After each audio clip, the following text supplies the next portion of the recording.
Each and every single one of you has worked hard in your life to earn your income to support your lifestyle, your family, your children, to take care of your loved ones, whether they need the medical help or whether it just be to get them their first car. Money's not easy to come by. And each one of us, when we do earn that income and we work hard for it, we pay taxes. And those taxes are funding very important things in everyday life. Some of us could debate on whether our taxes are funding the right things, but we do know that those paid taxes that we just hand over out of our paychecks, which we don't have a choice to say no, we have to do it. It's got to be paid. That money that each and every single one of us is handing over is what actually supports law enforcement, the task forces, and the prosecutors, and the public defenders, the judges' incomes, and everything that transpires within our justice system, and how we catch criminals, prosecute them, and then send them off to serve their sentences. When you look at the Idaho 4 case, it opens a wide spectrum of thought, especially to an individual like myself. I'm not proud of it. My 2 little feet had to walk into that penitentiary to serve sentences that I earned, that I deserved through my own very actions and the crimes I committed that hurt other people. So there's no doubt about it that I earned my way to where I was at. It was many people like yourselves, hard-earned taxpayer monies, that had to cover my incarceration costs. Sometimes they say it's upwards of $50,000 per year that the federal government pays to the state for a state inmate. It's crazy to think about. Think about each dollar that you take out of your paycheck every single time that you get paid. And what could you possibly be doing with that money? But also, you have to think about, what do you feel within yourselves when you look at a case like the Idaho 4? Do you feel like your hard-earned money is being justly spent on that circus? Let's discuss it. I'm ARHayes. This is Convict's Thoughts. I utilized the idea of the Idaho 4 case because of the complexity of the case. Even Xander thinks that this case is different in a feel, in the gut, than many other cases that we see every single day. But you know what? It doesn't just stand by itself, because if you look over just not far away at the Richard Allen Delphi case, there's some similarities there as well. Remember, ladies and gentlemen, the very people that are entrusted to protect you and I and our families, law enforcement, FBI, special task forces, are paid by our hard-earned taxpayers' money. Aren't they supposed to be honest? Aren't they supposed to be held at a standard that's higher than someone like myself, an ex-criminal? Yet every day I find myself walking in my own shoes, doing everything I can to be fully transparent and allowing people around me to see the truth and how I handle things and conduct myself. And I do fully understand that my prior lack of honesty does bring credibility issues in some people's minds. Can they trust me? Can they believe me if I've been a known liar before? It's a good question. And I have to earn that trust. I have to build through not only the things that I say or do, but I have to build through my own actions that prove it, that I'm capable of doing what I'm supposed to do. Now, when you look at just the simplicity of the Moscow, Idaho law enforcement police department, shouldn't they have to walk those same steps that I do to have to earn the trust and prove themselves all over again? Because they've already been proven to be liars. We've talked about this before. Hard-earned Idaho taxpayer dollars are being spent not only on those wages earned by officers who have not been completely honest and literally not walked the honest path of life. It's proven through their own actions. You got Stickergate right there in Moscow. Hiding of evidence, deeming that it was never even there. They do not have the video for. Oh, wait, we found it. Hold on, we have it. What a horrifically bad situation over a misdemeanor type charge. Got the Dr. Moore case, where one of the very investigating officers of the Idaho 4, one of the officers investigating the quadruple homicide, Brian Koberger case, is known to have been a liar and deceitful in regards to a very interrogation of a man that had no involvement in a murder case. Now we look at the Idaho 4 and we wonder why most of us are scratching our head, because it's one of those cases that just doesn't line up to something that common sense would say, yep, I get it, I fully understand. You know, most of us, when an arrest is made in a quadruple homicide case, we look for the little dots that line up that create the picture. And it's understandable. We don't argue the guilt of somebody that's shown to have committed the crime. It's not that hard to prove if you have the evidence behind it. If you have the story that's transparent, honest, and capable of making sense. I don't know why we, as Americans, are willing to continue to donate our money to law enforcement agencies that can't stand at the podium and just state the truth. Don't get up there and lie. There's no need to get up there and tell fictitious stories or hide things from those of us who deserve to know the truth. And if you're one of those that's screaming that because of the gag order we don't deserve to know, it's pretty easy to say you've already found Brian Koberger guilty in your own mind because you're falling trap to the narrative that's being spewed to you by people who are willing to hide behind the truth and not fully be transparent.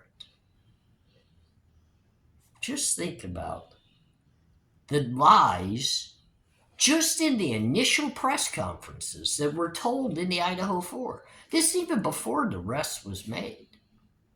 This is before even the investigators supposedly got to Brian Koberger. So what gag order protected the misinformation being spewed to all of us right at that moment by law enforcement. You're not talking about just the everyday patrol officer that is saying these things to people like us. These are the higher ups. These are the chiefs.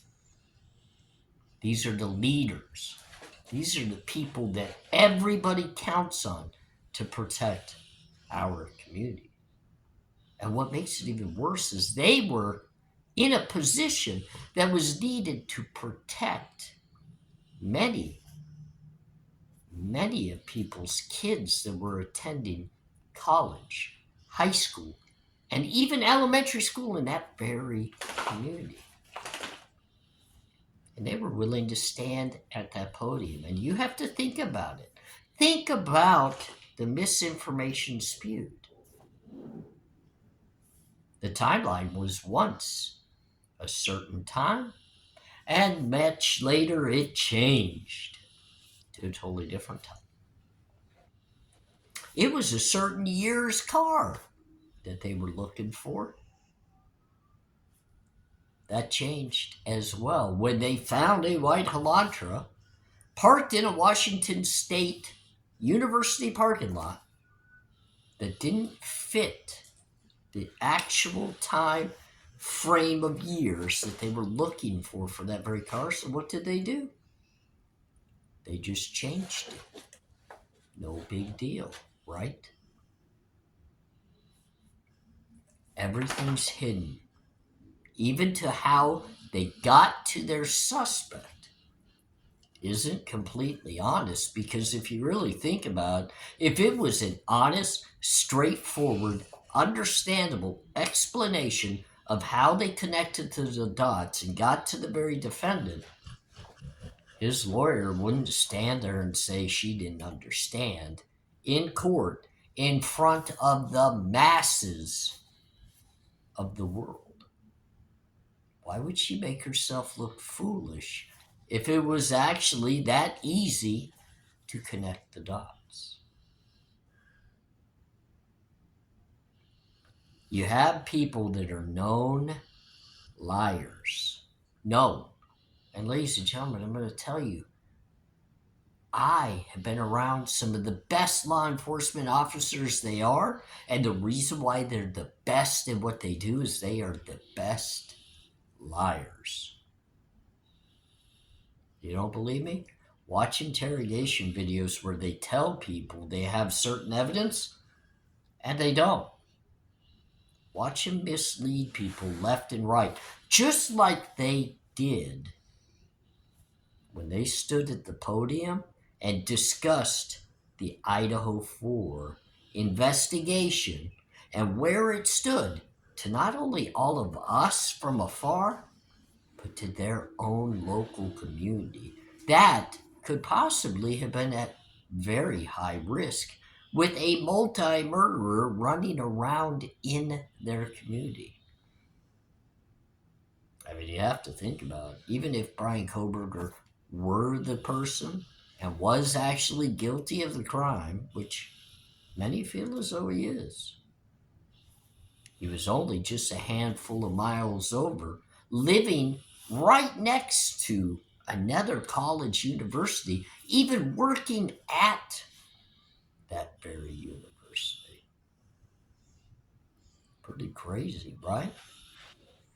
And remember, Bill Thompson also stood there, and he threw out all of the masses' information when he said he wanted everybody to firmly believe that PCA written by one of his most inexperienced officers on the case, Payne. Everybody must believe this and share it to everybody, only to find out here and now when Ann Taylor puts him against the wall.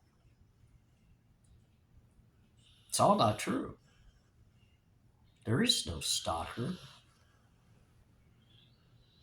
There was no connection between Brian Koberger and the victims. Come on now, ladies and gentlemen. It's been clearly stated. Clearly. Not only did Ann Taylor make the bold statement long ago in the very court motions and documents, there is no connection. But now Bill Thompson, because he's that crybaby running of his mouth, highly paid individual that all our taxpayers pay to be deceitful. Because remember, Stickergate case happened in his jurisdiction. Yeah, that's right. Bill Thompson's jurisdiction. Just another questionable case. Even though it was a minute misdemeanor, look at how big a fibbing was going on in that one. Sorry to say, the very people that we're supposed to trust when it comes to solving these various serious crimes and protecting all of our loved ones, most likely have a track record of lying, just as what I had when I was one of the criminals that my family could not put up with, because I kept hurting not only them but everybody around us. Just go back and watch the statements that were made. They led everybody to believe that the surviving victims, I say victims, the surviving roommates were all asleep. That everybody in the house when the crime was committed was asleep. It was right out of their own mouth. That's why everybody at the very beginning thought this was even more of a sickening crime, because it was done by somebody who was willing to walk in and kill people in their sleep. But boy, did that blow up in their face when in their own PCA, and it gets released to the public, to the masses to all see, realizes it's stated right there, one of their own asleep surviving roommates was the main witness and awake through the entire ordeal. The entire ordeal. Ever did they want to clarify that? It had to come out through the actual PCA because they had no way they could hide it. They were caught in a trap of a lie. What else are they lying about? Why won't they come out and just be truthful in regards to the IGG and the techniques that they used to build the family tree to get to the very defendant? All you gotta do is show it. Show your work. Show that you did it responsibly and by the actual laws that you're able to utilize to do it. We would all support the evidence if it was done correctly. It all had to be done correctly.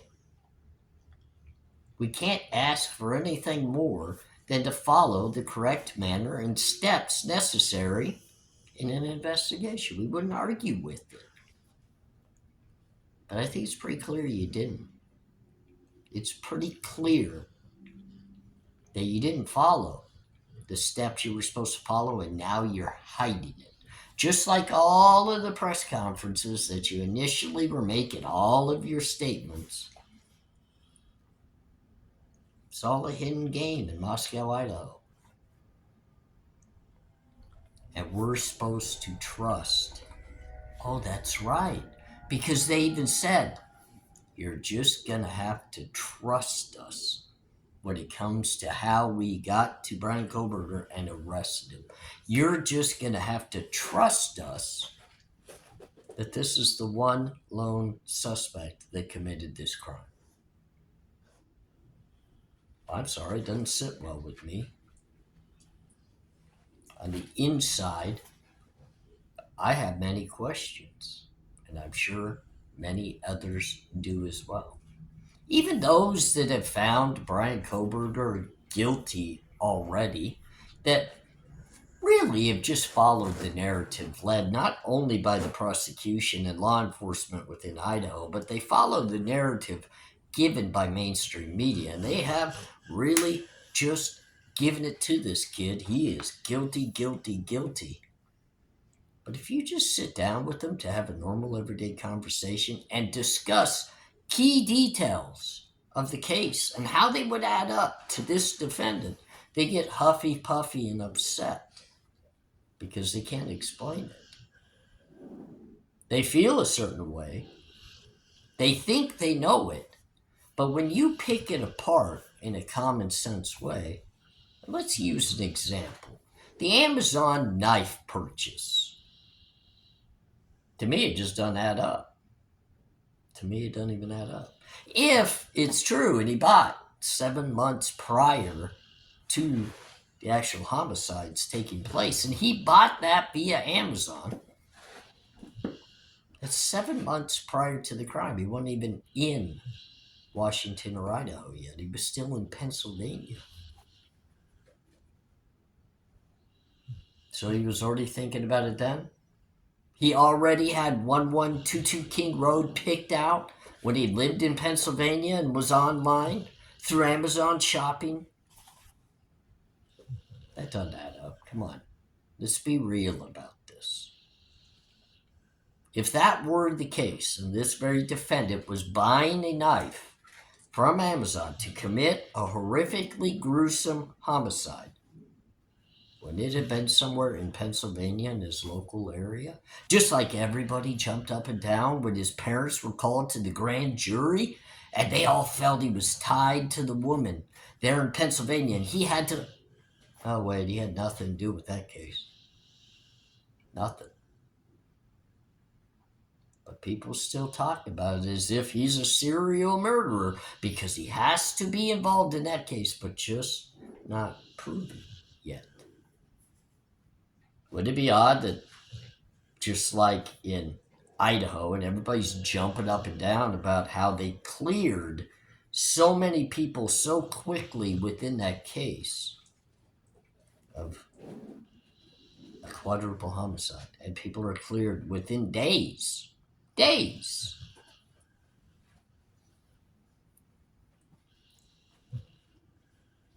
Brian Koberger's being cleared of the Idaho or the Pennsylvania case as well. Why are people still debating on whether he did it or not? I still hear rumblings and people talking about that. It's because you've prematurely found this young man guilty of a crime. He has not been proven by anybody. Stop in your tracks. He has not been proven by anybody to have committed this crime. You have a group of individuals that are known liars, known cheats, people that are willing to twist the truth, twist the evidence, even twist the courtroom paperwork to try to pin things on people that didn't commit the crimes.